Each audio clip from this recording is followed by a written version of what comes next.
Imagine, if you will, that it's wintertime, that it's outside, the wind is howling, and there's some rain going on, perhaps some snow, and you wake up, it's the weekend, and you just pull those covers up next to your chin and snuggle in nice and deep because it's nice and warm.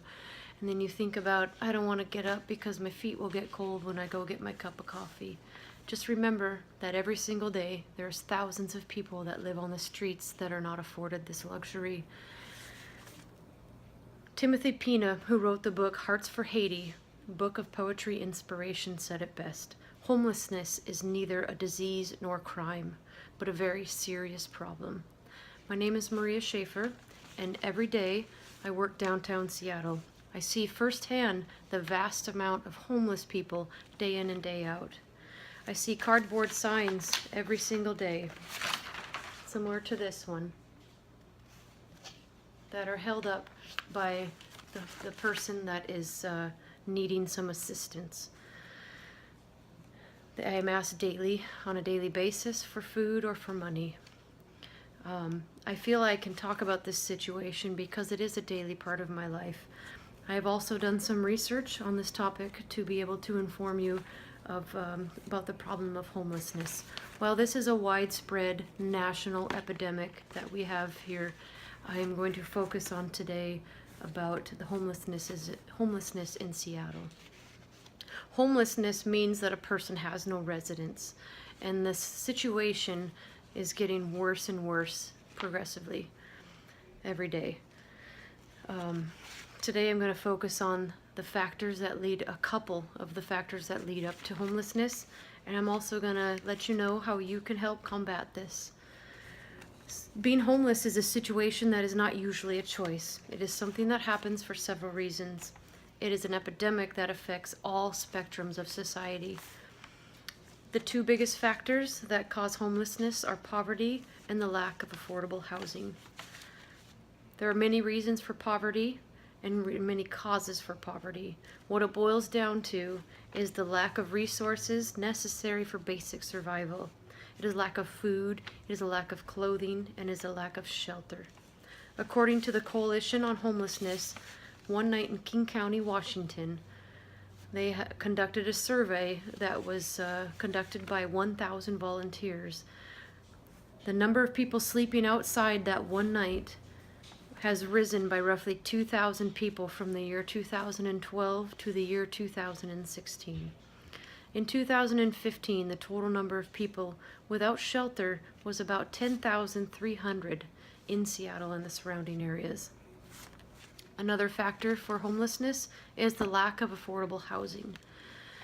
The average cost for rent in Seattle, a one-bedroom apartment downtown, as of February 2017, is $2,141 per month. Homelessness can affect any race, any sex, or any nationality at any time. We can all work together to combat this homelessness. There's a few different ways that you can do that. One of them is to volunteer your time or your money. There are many different places to volunteer, such as the United Way of King County. This organization helps connect volunteers with volunteer opportunities. You can also volunteer your time at the Catholic Community Services of Western Washington. They always need volunteers to help and cook and provide meals at multiple shelters. One other place that you can go to and volunteer your time is the YWCA. It has many opportunities to help with providing meals or assisting at local food banks. Another way that you can help combat homelessness is to get involved. You can get involved by donating clothing or resources to a company or a foundation that uses those resources and directly helps the homeless. We all have that 1, 2, 10 shirts in our closet that we don't need. We can gather those up and we can take those down and donate those. Donate a warm blanket, clean socks. You can also donate to your local food bank. The cup of coffee that you stop for every morning, that cup of coffee can provide a nice hot meal for someone. And the simplest thing that you can do day in and day out is just to show kindness to that person, that man or that woman that you see on the street. A simple greeting or a smile can show that you care. Talk with them, buy them a hot meal, make them feel normal again. Being a part of the solution to a widespread problem can come full circle, because someday you might find yourself in the same situation.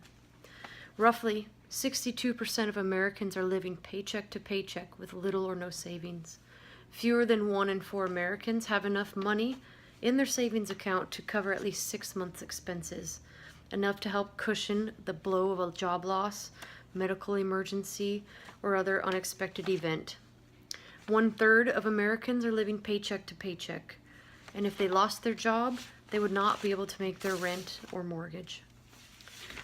Given these statistics, they can be scary to hear, and maybe it hits closer to home than some, but you can help now while you have the means to help.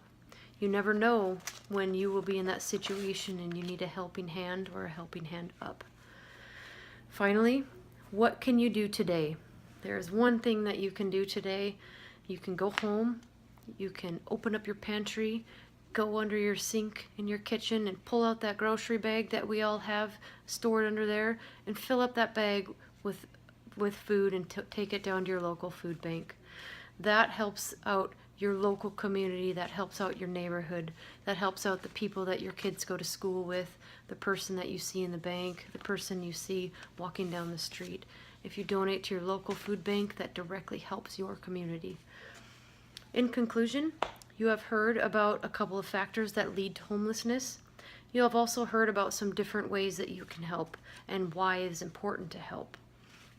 As Mike Jankowski, a writer and speaker, says, sometimes it's easy to walk by because we know we can't change someone's whole life in a single afternoon. But what we fail to realize is that simple kindness can go a long way toward encouraging someone who is stuck in a desolate place. Thank you.